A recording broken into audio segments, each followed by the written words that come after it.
What's up guys, TSJAwesome 6 right here, back again with another F1 2020 My Team Career Mode, this time for episode 14 of the Hungarian Grand Prix. We start off in the sponsor section as our previous contract with DSB Optics had finished, but we re-signed with them as they were giving us a good offer. And then we went to our activity timeline and we started off with some vehicle PR filming. Then we did a durability equipment upgrade, and then we did some aero team building. So a different spread. I mean, I know in the last episode, really we were focusing on Jack Aitken, so hopefully it will have the desired effect in the upcoming weeks. We now go on to the sponsor section again as we reach level 10 on the Acclaim, so we can sign a third sponsor, and we are going to go with Satellite as they are giving us quite a lot of money and an achievable goal of 100 laps a week. It is hard to do though, so we'll see whether we can, but it's time to get into the Hungarian Grand Prix, so we're going to go to the race weekend.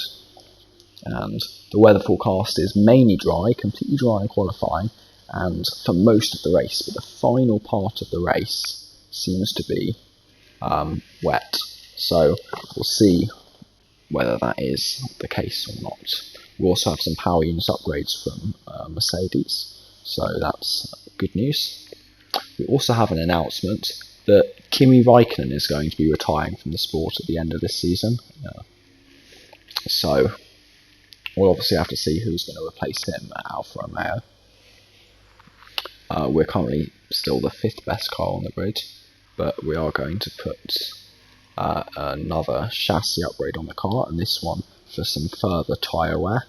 So I think that's supposed to come in time for the Singapore Grand Prix. So, well, hopefully that will come on the car, and that will be very good news for us as we have struggled with tyre wear for most of this season.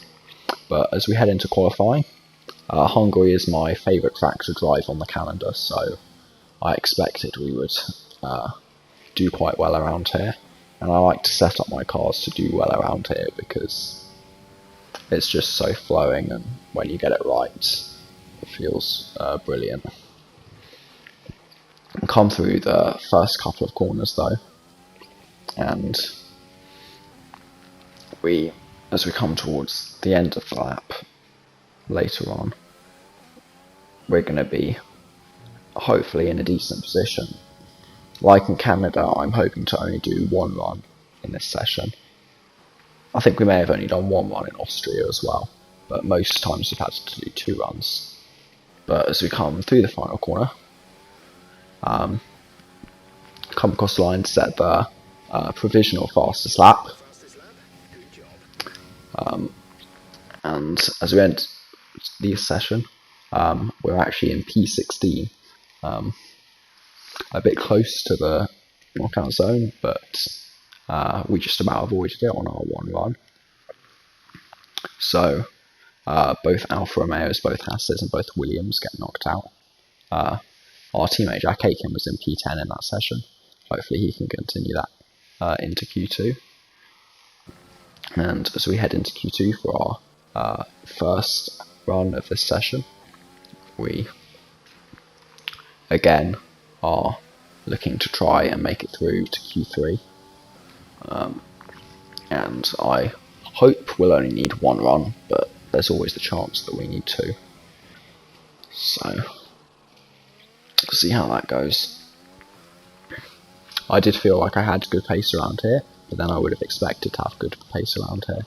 So that sort of balances itself out.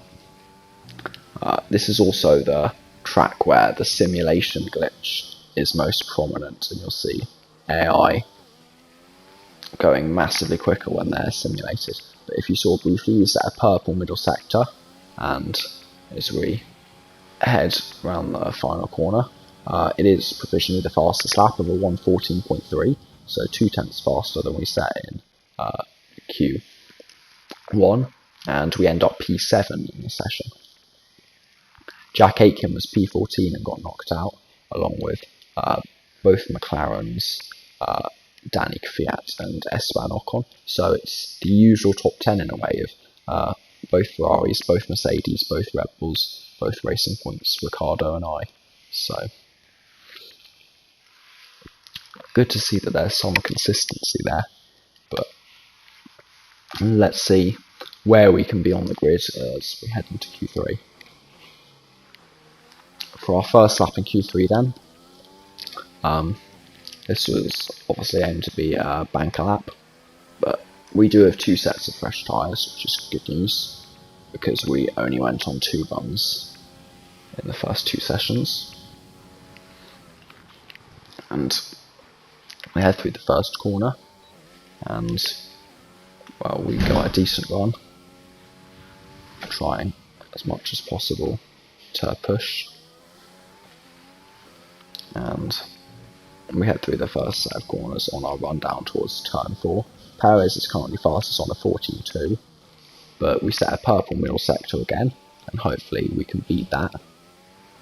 So we head through the final corner, and we come across the line to set a 14 flat, which is enough to go P2 behind Lewis Hamilton, but Charles Leclerc immediately goes quicker, and we're pushed down to P5 by the end of the session, but we still have time for one more run. And as we head into turn 1, we're gaining time.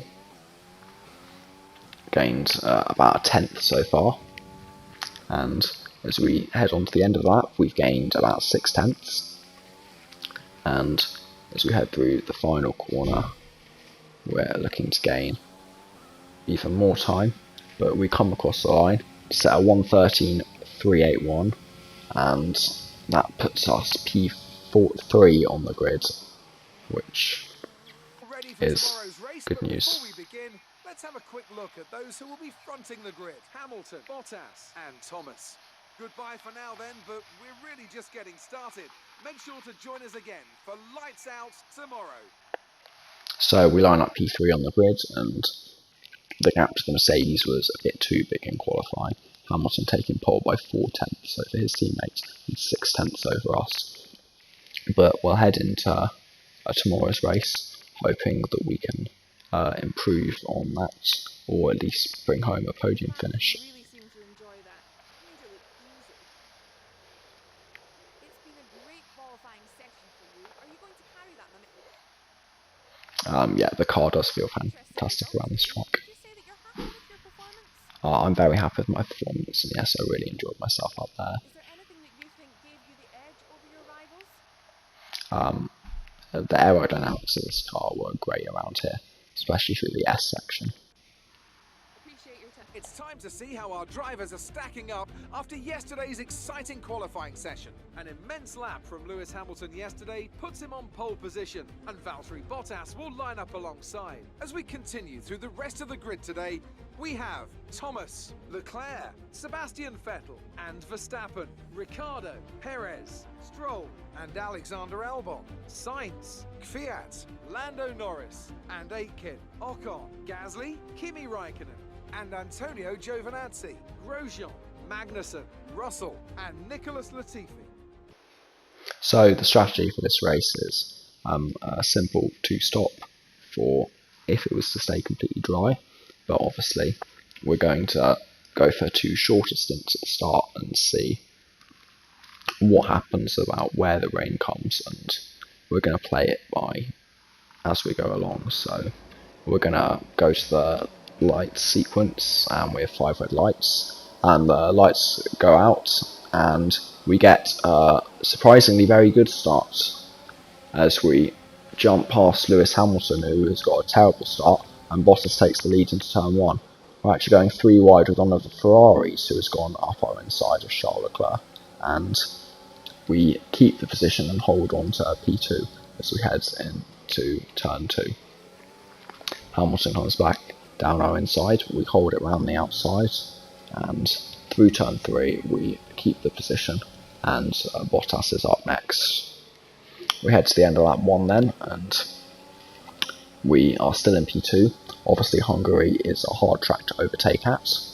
Bottas sets the fastest lap as he was leading, and Hamilton is now going to go for a move on us up the inside into turn 2, but we hold it round the outside and have the inside line into turn 3 and keep our position.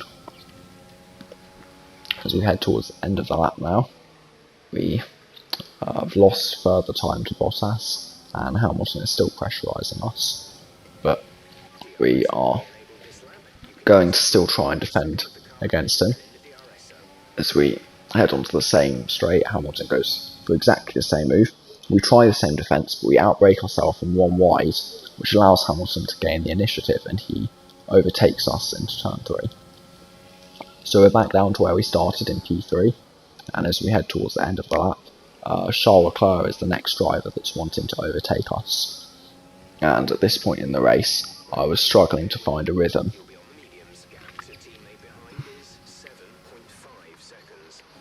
But we head to the end of lap 4 now, and we haven't lost much time to Hamilton that lap, and keeping in us his DRS has helped us, and we're already on to lap 5, and obviously our pit lap is lap 6, so as we head to the end of the lap,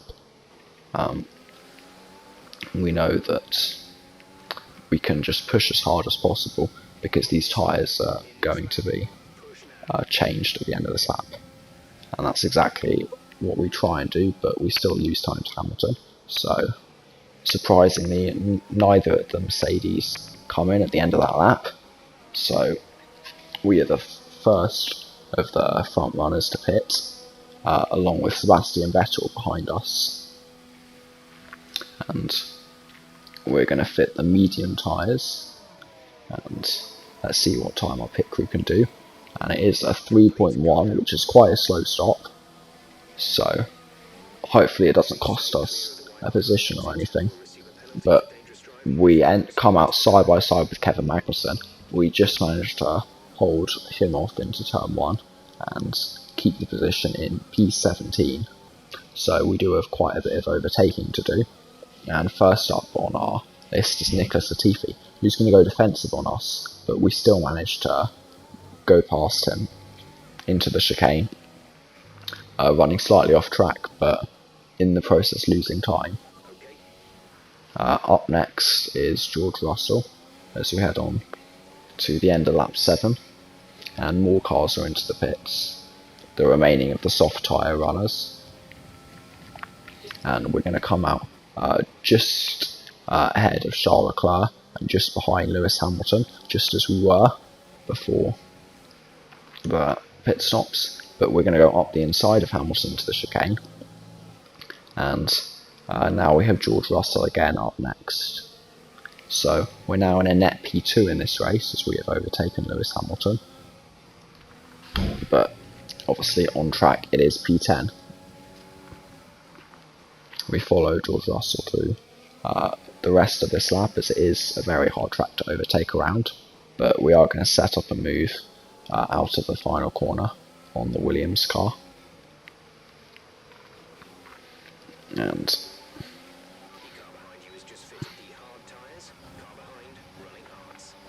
interestingly, Hamilton has fitted the hard tyres, which would signal he is trying to go to the end of the race, but that is a very long time to go on one set of tyres.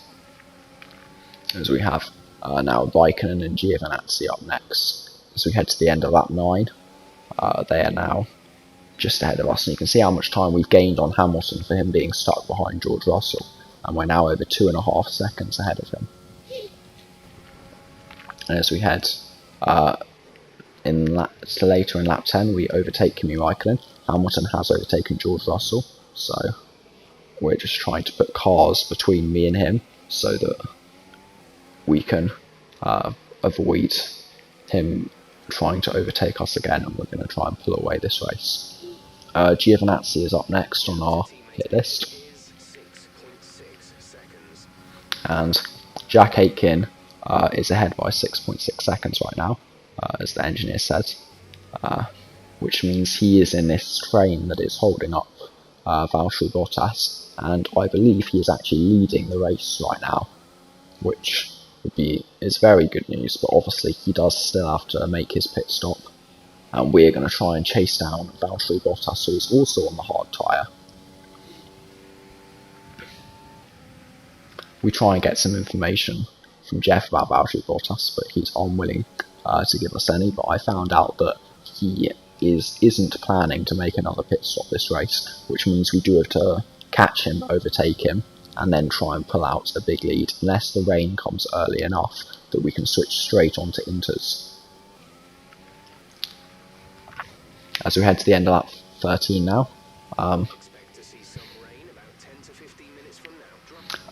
Jeff tells us that the rain is going to be 10 to 15 minutes away, but as we head into turn 1, diving up the inside of Lando Norris, we are now still just trying to get close to Valtteri Bottas, and as we go into the S section, Bottas leaves us enough space, so we're going to squeeze our way through, get quite aggressive with him, and take P4 in this race.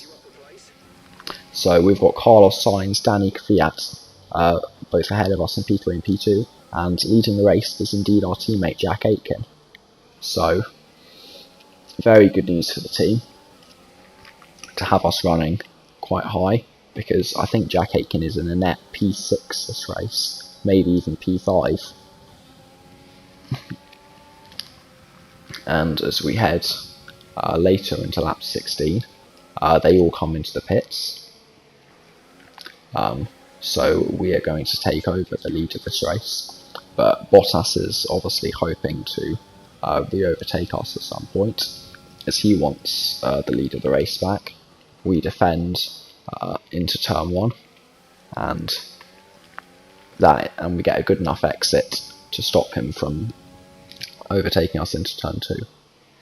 At the end of lap 17 now, we're just looking at our tyres as the sky is darkening. Just reminding us that our original pit window is lap 20. But now, only 3 laps after Jeff said 10 to 15 minutes, he's now said 5 minutes until the rain, which would signify that it's coming at around our pit stop window at around lap 20, lap 21. And I decided at this point, if I was going to pits, I would come out in P5 and have to try and overtake my way back through the field. So I decided I was just going to stay out up until the rain point.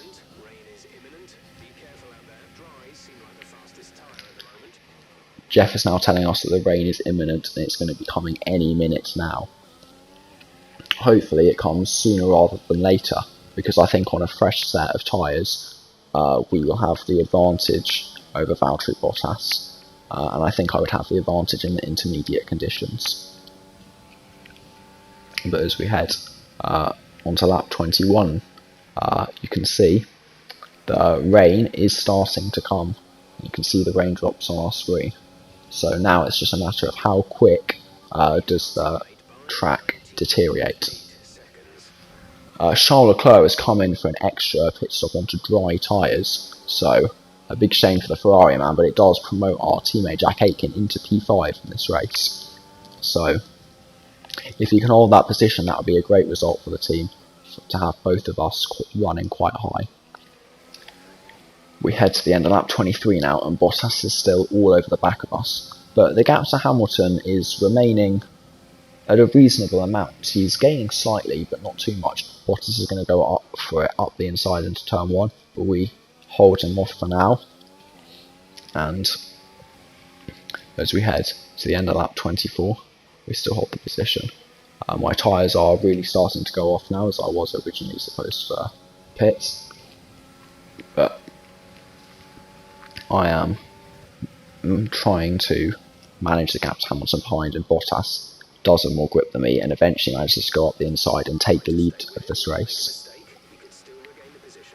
Now the only way I can regain the position, as Jeff would say, is to manage to pit for inters in the short coming laps. So hopefully the track deteriorates quite rapidly.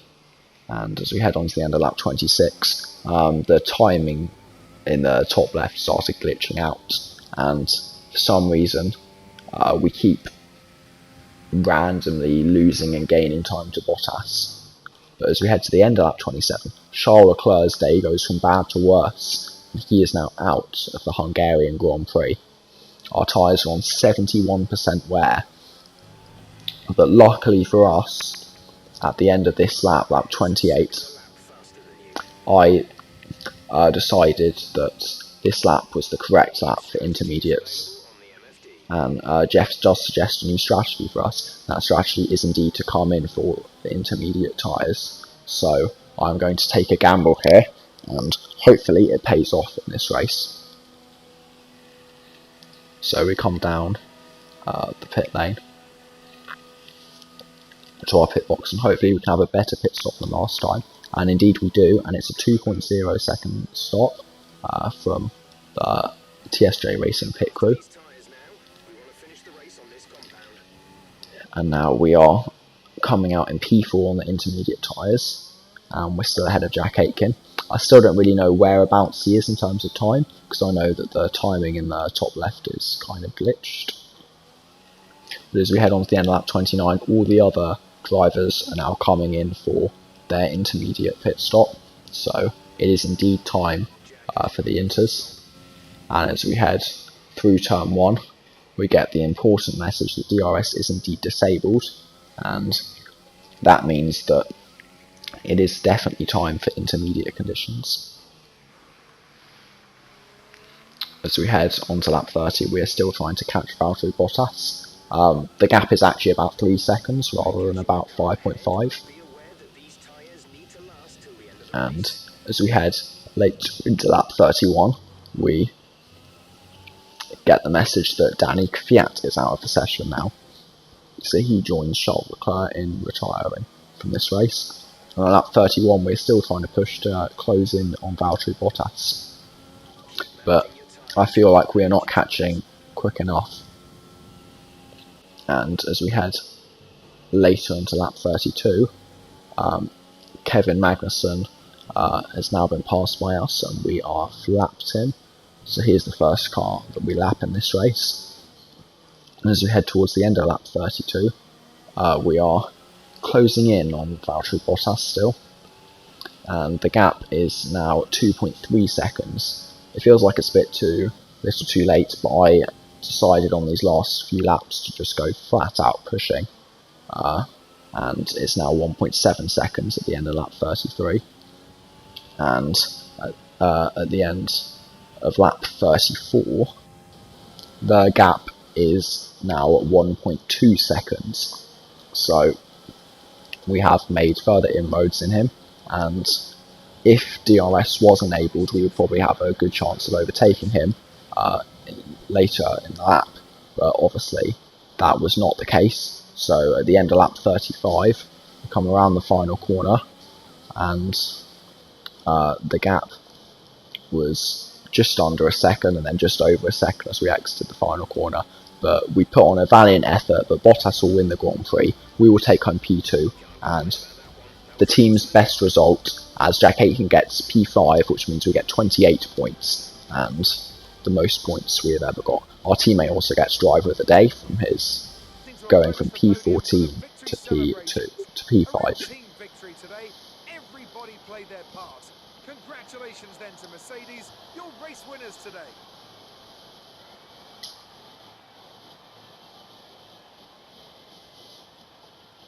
So we're on the podium here, and only our second podium of the season. Let's take a look at the driver's standings.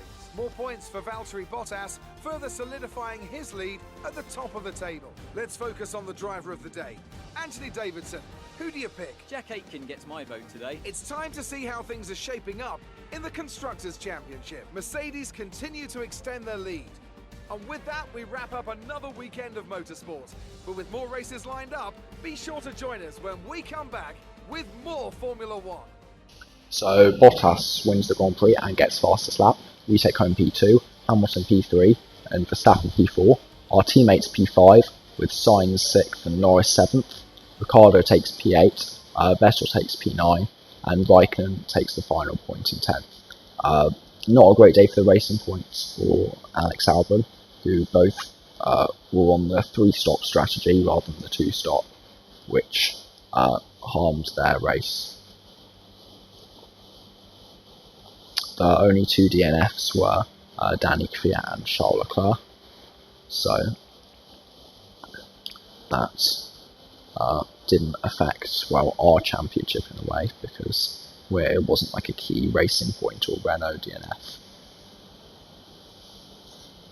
In the championship standings, Max Verstappen re-overtakes Charles Leclerc, and we re-overtake Alex Albon, as well as Lando Norris jumping up a few places, and our teammate also jumps up quite a few places as he gets his best result of the season. In the constructors standings, we extend our lead over Racing Points, so that was very good news for us as a team, and we're firmly trying to keep that P4 position held. So let's head into the interview. So that was an exciting race from our perspective. Let's have yours. Everything went your way today. It looked like you had a really good strategy for the race. A good strategy in the great car for managing tyres that I'm going to go for. Usually I would say that tyres were terrible, but I managed to manage the mediums quite well. I couldn't do this with a great team behind me, is what I'm going to go with, because that is true. The team have really improved the car. This was an advantage for you. We had a great strategy for all conditions. Was it? None of us want to back down. That's just how Formula 1 is. You always want to be the last man there. In the rivalry, we now fully are ahead of Daniel Ricciardo, and all we need to do is finish the next race, and therefore we will beat him. Jack Aitken goes up to level 7 on the Team McLaren, which is very good news for him as a driver. And we gain quite a bit of cash from our sponsors, but sadly we did not complete the 100 lap milestone, as we only completed 96 laps that weekend, so we do not gain an extra 400,000, but we still can go up to 3.91 million in cash. But that is where I'm going to leave the episode, and after the summer break I'll see you guys next time for the Belgium Grand Prix.